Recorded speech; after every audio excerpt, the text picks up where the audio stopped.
मेरी जटाओं से पृथ्वी पर बहती अवश्य है, किंतु अंत में समुद्र में आके मिलना ही उसकी नियति है। उसी प्रकार संतान को भी अपने माता पिता से दूर जाके अपने लक्ष्य को प्राप्त करना होता है।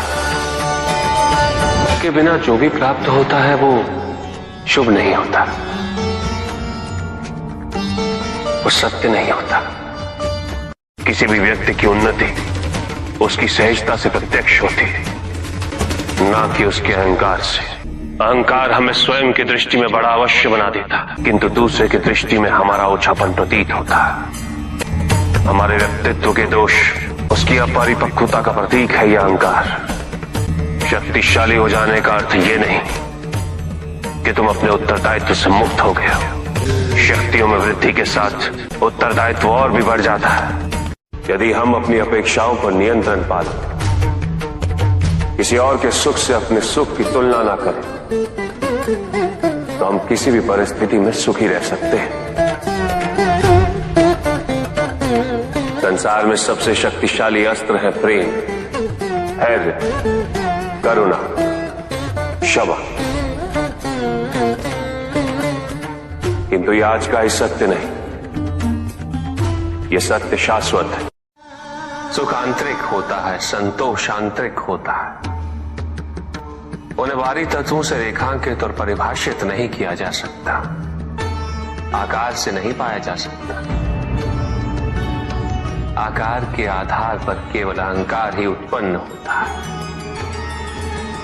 क्योंकि आकार से तुलना करने का संदर्भ प्राप्त हो जाता है।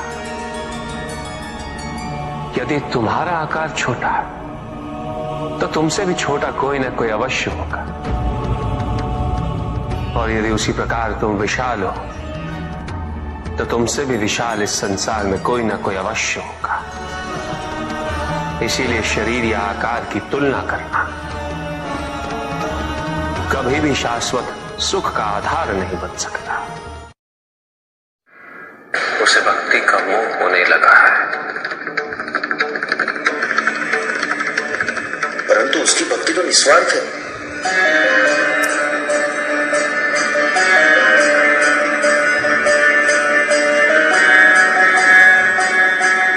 अवश्य गणेश,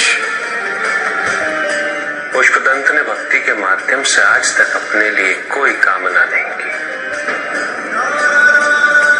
किसी भी प्रकार का लोभ नहीं है उसे,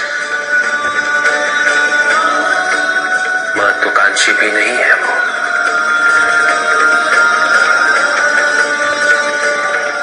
उसके प्रत्येक कृत्य का उद्देश्य है सच्ची भक्ति।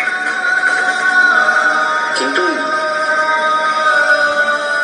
भक्ति में मोह होने से चिंता किस बात की? भक्ति का मोह भक्त का शत्रु होता है गणेश। इस मोहंध में भक्त ये सोचने लगता है कि वो जो कुछ भी कर रहा है वो उचित है, अनुचित कुछ भी नहीं। मोह वो तर्क विरोधी वृत्ति है गणेश, जो किसी सुचिता और पवित्रता का ध्यान नहीं रखती। वो उद्देश्य को भूल जाती है और इस प्रकार वो प्रायः दोष का स्वरूप ले लेती है।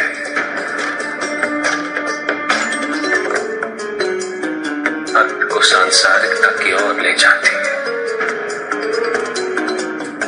और सांसारिकता का आधिक्य बड़े से बड़े भक्त को तारकासुर, रावण और कुबेर में परिवर्तित कर देता है।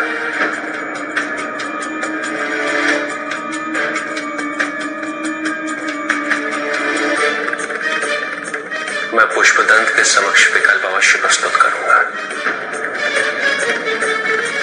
और वो किसका चयन करता है इसकी उसे पूर्ण स्वतंत्रता है, और यही निर्धारित करेगा उसकी नियति। भक्ति का मोह व्यक्ति से उसका विवेक छीन लेता है गणेश, उसकी संवेदना को भी छीन लेता है, और ऐसे में भक्त केवल विधियों में उलझ जाता है। निष्ठा छूटने लगती है और व्यक्ति आधिक्य को ही भक्ति समझने लगता है। भक्त स्वयं को आराध्य का अभिभावक समझने लगता है। उसे स्वयं ये भ्रम होने लगता है कि पूजा का अधिकार केवल उसे ही है। और यही पुष्पदंत ने भी किया है।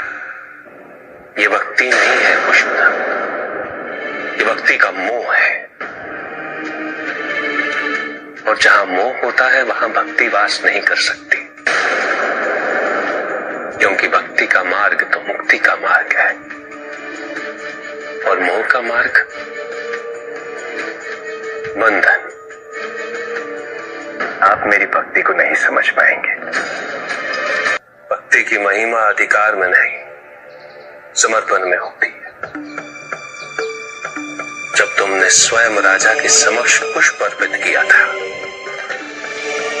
उसमें तो केवल तुम्हारा समर्पण भाव था। तुम्हारे मन में ये संपूर्ण विश्वास था कि तुम्हारे आराध्य तुम्हारी रक्षा अवश्य करेंगे, और उन्होंने रक्षा अवश्य की, क्योंकि एक भक्त के सम्मान का प्रश्न था, उसकी भक्ति का प्रश्न था। किंतु आज पुष्प अर्पित करते समय तुम्हारा भाव समर्पण का नहीं, नियंत्रण का है। तुम तो स्वयं महादेव से अपना सामीप्य सीधा सिद्ध करना चाहते हो। भक्त और भगवान के संबंध को बाहरी प्रमाण से परिभाषित करना चाहते हो। विचार करो पुष्पदंत, क्या स्वयं महादेव को यह स्वीकार हो सकता है? और ये शिवलिंग स्वयं अपने साथ यहां लाने से तुमने महादेव के अनेक भक्तों को दुखी किया है। यदि स्वयं महादेव का एक भक्त अन्य भक्तों के दुख का कारण बने, तो क्या महादेव स्वयं उससे प्रसन्न हो सकते हैं?